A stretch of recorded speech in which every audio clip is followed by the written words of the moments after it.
இது நம்ம கிச்சனில் நம்ம இன்றைக்கி என்ன பண்ணணுன்னா பைத்தம்பருப்பு போட்டு ஒரு கூட்டு ஒன்று பண்ணணும். குயிக்காக 1 minute கூட்டு. இது பைத்தம்பருப்பு என்னென்னா களைஞ்சிட்டு ஒரு 2 hours நல்லா ஊற வச்சுட்டு இதில் மஞ்சப்பொடியும் நல்லெண்ணையும் விட்டு இந்தமாரி நல்லா நைஸாக குழவாக வேக வச்சிடணும். உருவம் தெரியாத அளவுக்கு. இதில் வந்து பச்சை பட்டாணி, பீர்க்கங்காய், புடலங்காய், சேனக்கிழங்கு, உருளைக்கிழங்கு இதுமாரி எல்லா நம்மள்கிட்ட என்னென்ன காய்கறிகள்லாம் இருக்கோ பச்சை காய்கறிகள்லாம் சரி இது வந்தாலும் இந்தமாரி போட்டுடணும். அது போட்டுன்ட்டு அதுக்கப்புறமா இந்தமாரி ஒரு பெருங்காய ஜலம், பெருங்காயம் கட்டி இருந்தாலும் போடலாம், பெருங்காய பவுடர் இருந்தாலும் போடலாம், அதை போட்டுக்கணும். அப்புறம் வந்து இந்த டிஷ்ஷுக்கு தேவையான உப்பு கம்மியாகவே போடுங்க. ஏன் அப்படின்னா இது நீர் சத்து உள்ள காய்கறிகள் இதெல்லாம், அதனால் அதிகம் உப்பு இருக்காது. பத்தலைன்னா கூட அப்புறம் போட்டுக்கலாம், முன்னாடியே போட்டுன்ட்டு அப்புறம் இது பண்ண வேண்டாம். அப்புறம் இதுக்கு ஒரு பேஸ்ட் ஒன்று அரைக்கணும். அதுக்கு என்னென்னா 2 மிளகாய் வத்தல் எடுத்துட்டுருக்கேன். இதுக்கு பச்சை மிளகாயும் போட்டுக்கலாம், ஜீரகம் போடலாம். அப்புறம் வந்து நிறைய விதமான டிஃப்ரெண்ட் டைப் ஆஃப் மெத்தடில் கூட்டு பண்ணலாம். நான் இன்றைக்கி பண்ணுறது மிளகாய் வத்தல், தேங்காய்,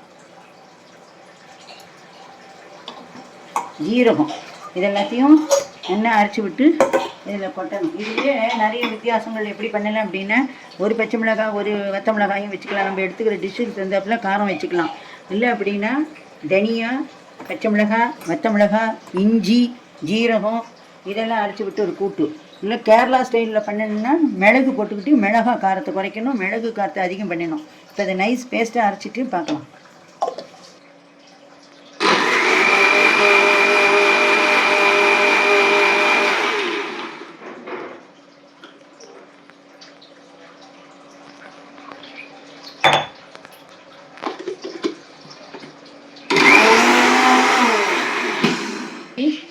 பேஸ்ட்டாக அரைச்சாச்சு.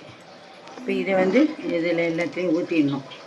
இந்த கூட்டு வந்து சாதத்துக்கு பிசைஞ்சும் சாப்பிட்லாம், சப்பாத்தி பூரிக்கு சைட் டிஷ்ஷாகவும் தொட்டுக்கலாம், அப்புறம் பிசைஞ்சுட்டும் சாப்பிடலாம்.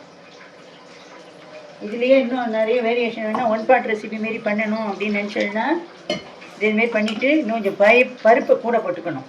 பருப்பை கூட போட்டுன்ட்டு இதுலேயே ஒரு 3/4 டம்ளர் பருப்பு எடுத்துட்டேன்னா தோரம்பருப்பு எடுத்துக்கலாம், பைத்தம்பருப்பு எடுத்துக்கலாம். இல்லை அப்படின்னா பாதி தோரம்பருப்பு பாதி பைத்தம்பருப்பு எடுத்துட்டு 1 டம்ளர் அரிசி அதையும் நல்லா களைஞ்சி இதுவும் கூட போட்டு 1 pot ரெசிபி மாரி ஒரு கூட்டு மாரி ஒரு கூட்டு சாதம் அதுமாரி பண்ணி லஞ்ச் பாக்ஸ் ரெசிபியாக ஆஃபீஸ் பரவா ஸ்கூல் பரவாயில்லைக்கெல்லாம் அழகாக ஜம்முன்னு கொடுத்து விட்டுடலாம்.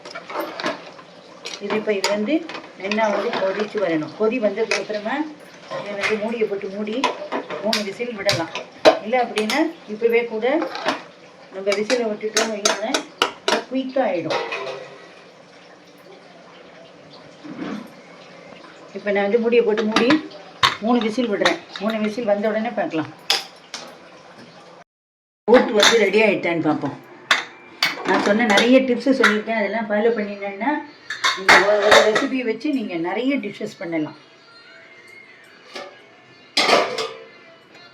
இப்போ இதுக்கு வந்து நான் ஒரு கடுகு இதுக்கு ஒரு தாளிப்பு கொடுக்கணும்.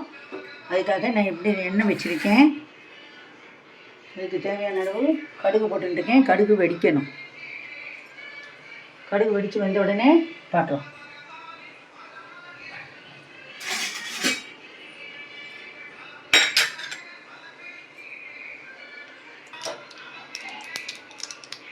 இப்போ கடுகு வெடிக்கிறது.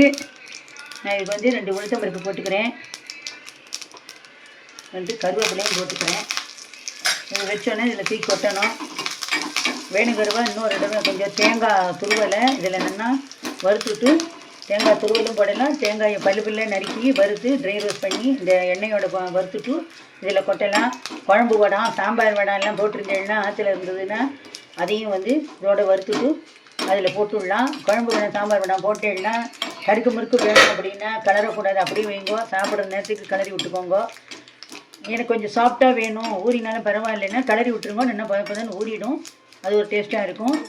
அதுக்கப்புறம் இந்த சுண்டல் வெரைட்டிஸ்லாம் இருந்ததுன்னா நைட்டே ஊற வச்சுட்டு காத்தால நல்லா களைஞ்சிட்டு அதை உப்பு போட்டு எண்ணெய் விட்டு நல்லா இப்போ தாளிச்சால் வறுத்துட்டு நான் இதில் கொட்டிட்டேன். தாளித்து கொட்டியாச்சு. அந்த சுண்டல் வெரைட்டி இதோட போட்டு ஒன்றா வேக விட்டு போடலாம். அது ஒரு மெத்தட் இருக்குது.